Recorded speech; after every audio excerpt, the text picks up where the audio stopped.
Television ආගමනය Gemunu මහරජ 2. ගැමුණු මහරජුට තවමත් සිහි එළවීම ප්‍රමාද වන්නේ මන්දයි සිතමින් ප්‍රධාන සෙනවිවරුන් හා දෛවඥයාද රැස්ව රජුට ඉක්මන් සුවය පතා පිරිත් සජ්ජායනාවක් කිරීමට සූදානම් කරනවා. මීට සමගාමීව එක් භික්ෂුවක් ප්‍රාතිහාර්ය පාමින් සත්‍යක්‍රියාවක් කොට මහරජුට සුවය ලබා දෙනවා. මේ අතරේ ගැමුණු මහරජු මිය ගියා යන පුවත දීඝජන්තු එලාරට සැලකරද්දී එලාර කල් තබා ඒ පිළිබඳ දන්නා බව පවසමින් ඊට කිසිදු අයුරකින් තමාව ඈඳා නොගන්නැයි දීඝජන්තුට දන්වනවා. රජකමට නොකැමැත්ත පළ කර සිටියද තිස්ස කුමරු මේ අතරේ අභිආයුධ පිරික්සන්නට පටන් ගත්තා. රජුගේ මේ විවේක සුවය සතුරාට කුමන තර්ජනයක් ඇති කරනවා විය හැකිද? අද එතැන් සිට සියල්ල ඉක්මනින්ම සුවපත් වේවි.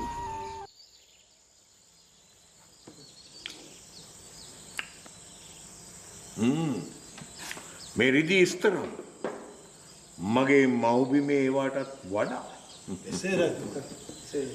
අපට මේවා ආයුධ වලට මාරු කරගත හැකි.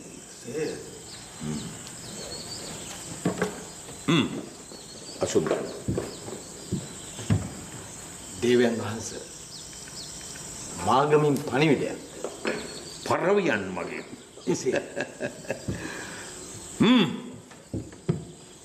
පරමියන් මගින් එන පණිවිඩ විශ්වාස කළ නොහැකි. හොඳයි. කොහොමද පණිවිඩය? මිත්‍ර මදකට අවසන.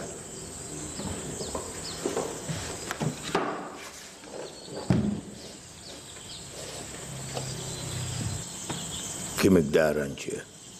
නාග දෂ්ටනෙන් පරලෝකීය ගාමිණී අභය කුමරුන් යලි උපන් බව. ගාමිණී අභයගේ පණ සවිමත්. එය බලල් පණක් හා සමානයි. දක්ෂ වෛද්‍යවරුන් රැසක් එක්වී ප්‍රතිකාර ලබා දී තියෙනවා ස්වාමීන්.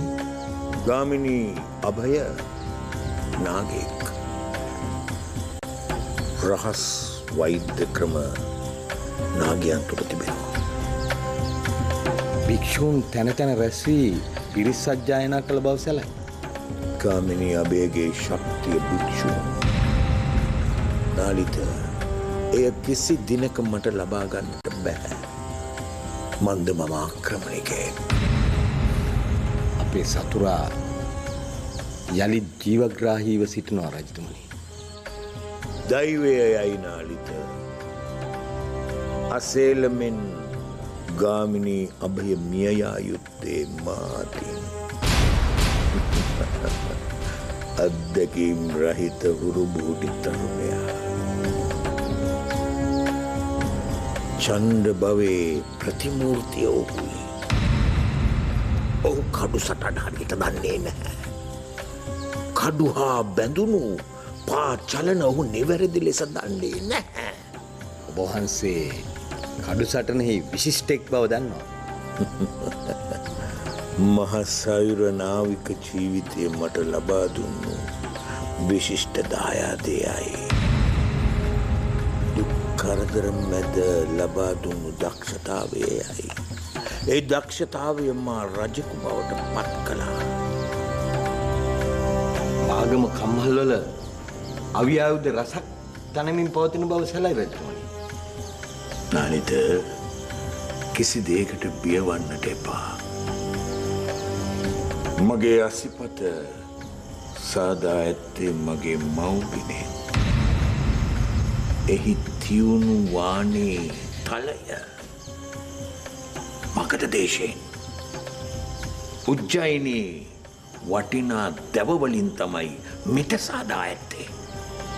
මිටෙහි ඔබ්බා ඇති මුතු පංචාලිය. ඔබ දන්නවාද මිට ලිස්සා නොයන ආලේපය කොහෙන්ද කියා? රජතුමනි, කාලිංග දේශේ. මගේ අසිපත සවිමත්. ගාමිණී අභය අපේ අසිපත් සවිමත්. තොප අපූරු නිමිත්ත පාඨකයෙක්. තොපගේ ප්‍රකාශය නිවැරදි. ඉලක්කයටම වැදුණු හීයක් හා සමානයි. ඒ මාහට කළ ගෞරවය කිරජතුමනි. මා විශ්වාස කරනු මැනවි. මින්මතු මගේ රාජකාරිය ඔබ වහන්සේගේ තරුව දෙස බලා සිටීමයි.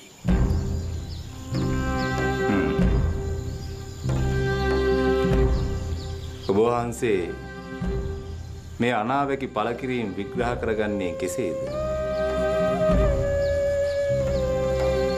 තරු මේ තරම් බලවත්ද? නොයසේනම් කර්මඵල විශ්වාස කළ නොහැකිද? සියල්ල නියාම ධර්මයන් අනුව සිදුවේ දේවයන් වහන්සේ. එම නියාම ධර්මයන් මිනිසා කරන කර්මඵල හා සම්බන්ධයි. විතුල කරන්නේ ඒ කර්මඵල ස්වභාවය කල්ටපා ප්‍රකාශ කිරීමයි. එය ධර්ම සාකච්ඡාවකට කදිම මාතෘකාවකි.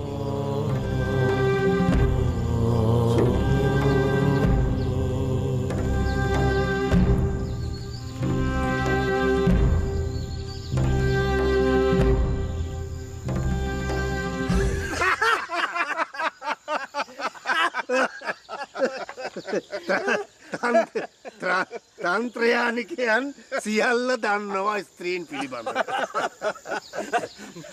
මහසෙනවිතුමනි, ඔබතුමාද තන්ත්‍රයානයන් ගැන හදාරා ඇති බව අපට සැලයි. සැබවි. ඇතැම් රාජධානිවල මහසෙනවිවරුන්ටත් කුඩා අන්තපුර තිබූ බව මාසා තිබෙනවා. ඔබතුමා ආසා නැද්ද සෙනවිවරුන්ටත් අන්තපුර තිබුවද? නැත. කිසිසේත්ම නැත. එසේ වුවත් ඔබ මහසෙනවිතුමනි, ඕන් උදහස් වෙන්ට කාරි නෑ. මහාවාසල තුල සිනහවක් දුටුවමයි. බැලූ අත කෙස්කස් පැලෙන්ද කතිකාවත්. ගල් පර්වත විදින්ද කතිකාවත්. මහ පොළොව පැලෙන්ද කතිකාවත්. රජවාසල සිතාගෙන ඉන්නේ ඉරහඳ නවත්තන්ද කතිකාවත්. ආසනයතුමනි, නන්දගේ කතාවේද ගතියුත්තක් තියෙයි. ඔහු වක්‍රව පවසනවා අප පමණට වඩා ප්‍රශ්නවල නියැලී සිටින බව. සාමාන්‍ය ජීවිතයෙන් දුරස් වන බව. එය අපේ උරුමය නන්ද. සාද කතාවලට අපට ඉඩක් නැහැ. විසඳාගත යුතු ප්‍රශ්න රාශියක් තිබෙනවා. හොඳින් කතා බහ කර තිනාසී ප්‍රශ්න විසඳාගත නොහැකිද? මූණ කළු කරගෙන තරයෙන් ප්‍රශ්න විසඳාගත හැකිද? අපූර්වයි නන්ද, අපූර්වයි. වහින්නේ හේන් කුඹුරු පාළු වෙනවා. අපේ අප්පොච්ච දෙයයන්ට කිය අඬනවා. ඒ ගෙදර එන්නේ hina වෙවි. ගෙදර හරිය කණ්ඩ දෙයක් නැහැ. අපේ අම්මා වැල්ලල තම්බනවා. මේෙන් අපි දිව්‍ය භෝජන වළඳනවා. අපේ අප්පොච්ච hina වෙනවා. අම්මා hina වෙනවා. මුළු ගමේම උන් එහෙමයි. ඒකට මහවාසල hina පොදක් නැහැ. තුනදකින් කවිකාර මඩුව පටන් අරගෙන.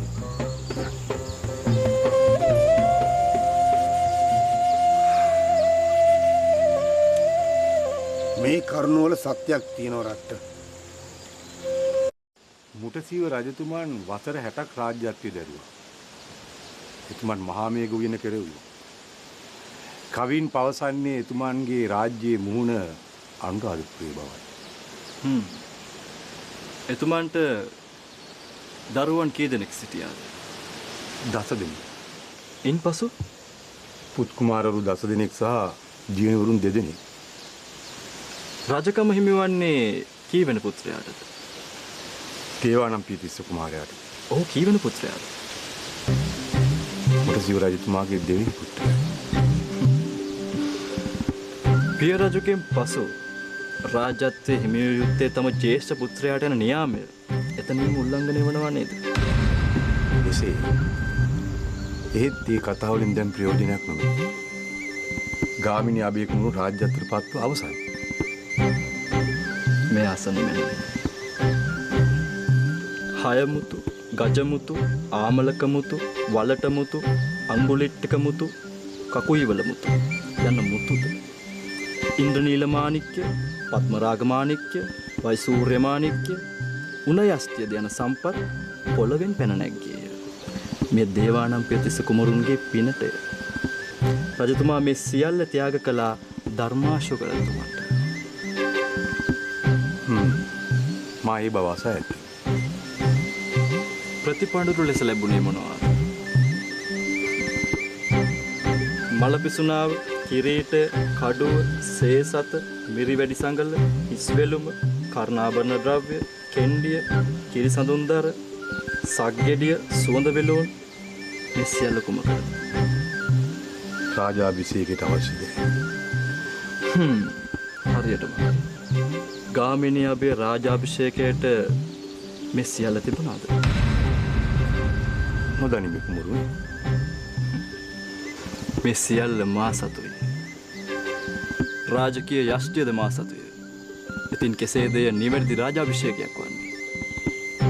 මෙය මාගමට සාපයක්. ඒ ඔබ මුළු කෝප කිරීමේ සාපයක්. මා නිහඬ වෙමි. කිසිවක් නොපවසමි.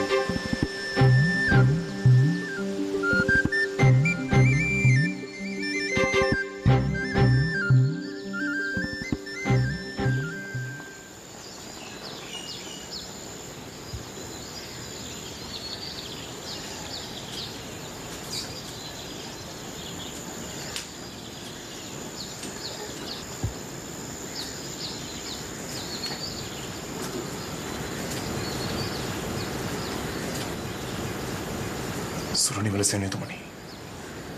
මිත්‍ර දෙවියන් වහන්සේ කොයිද? දෙවියන් වහන්සේ උල්පන්ගේ.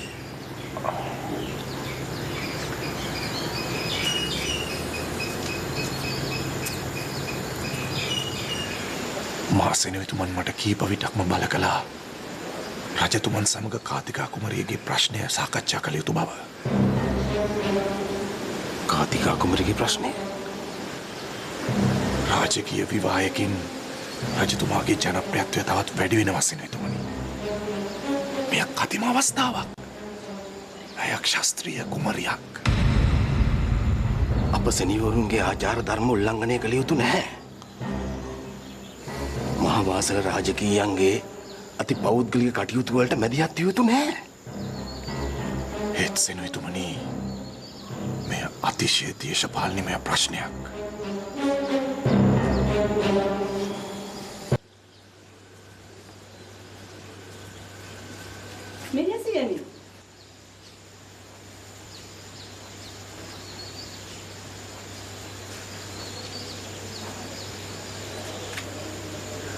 ඔබ වහන්සේ මටද නොදන්නවා පිටනුවර බුදුන් වඳින්නට ගියේය. චාරිත්‍ර උල්ලංඝනයක් නොවිය. සේවිකාවන් තිදෙනෙක් සමග සකුණට නොදැන්නුවේ මන්ද? අඩුම තරමේ මටවත් සියල්ල ඔබට දැන්විය යුතුද? නැත මෙහෙසියනි. පැවසිය යුතු නැත. ඒත් නොදැනුවත් හෝ මාතින් වරදක් සිදු වීද? වරදක් වී ඇත. වරදක්? එසේය. ඔබ මට කිසිවක් පසන් කරයි. ඇත්ත ඇති සැටියෙන් පවසා නොසිටි. මා එසේ කර නැත්තිමි. කැරැල්ල සම්බන්ධයෙන් ඔබ මට වසන් කරයි. එකී සියල්ල මා දනිමි. සුළු දෙයටත් ඔබ වහන්සේ කලබල වෙන හේයින් සත්‍ය පැවසීමට මක් හැකිලුණෙමි. මා මෙතරම් අසරණ කරන්නේ මන්ද? දීන තත්වයට ඇද වැටෙන්නේ මන්ද?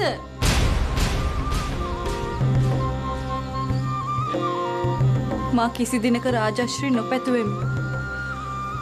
කුඹුරක් පිටියක් ගොවිතැන් කරගෙන සරල ජීවිතයක් ගත කරන්නට අපේක්ෂා කළ මට සිදු වූයේ කුමක්ද? මා පැතුවේ හිද්දලා අයියන්ඩිගේ ආදරය පමණයි. මහවාසලේ ජීවිතය නොවේ. මට මේ කිසිවක් අවශ්‍ය නැත.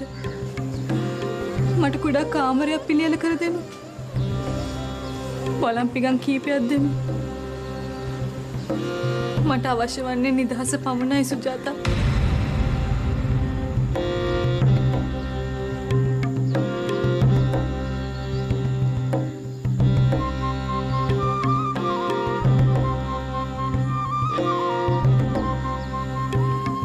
ඉවත් වෙන්න.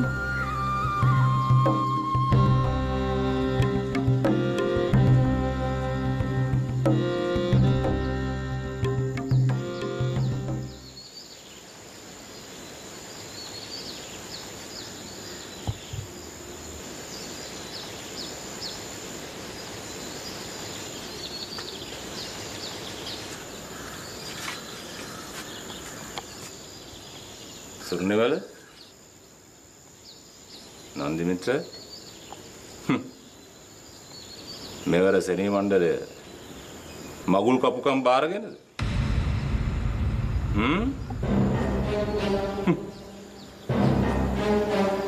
ආගේ දේවයන් වහන්සේ මාගම වෙනුවෙන්ද ඔබ වහන්සේ වෙනුවෙන්ද ජීවිත වුවත් පූජා කිරීමට අපි සූදානම්. එයයි සත්‍යය. ඒ වෙනුවෙන් ඕනෑම කැපකිරීමක් කිරීමට අප සූදානම්.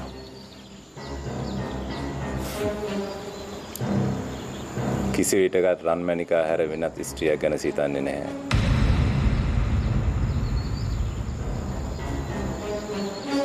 මා පොරොන්දු කඩ නොකරන්නෙක් නන්දි මිත්‍ර.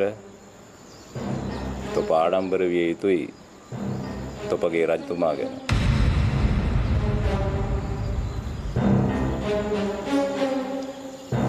එසේ දේවයන් වහන්ස.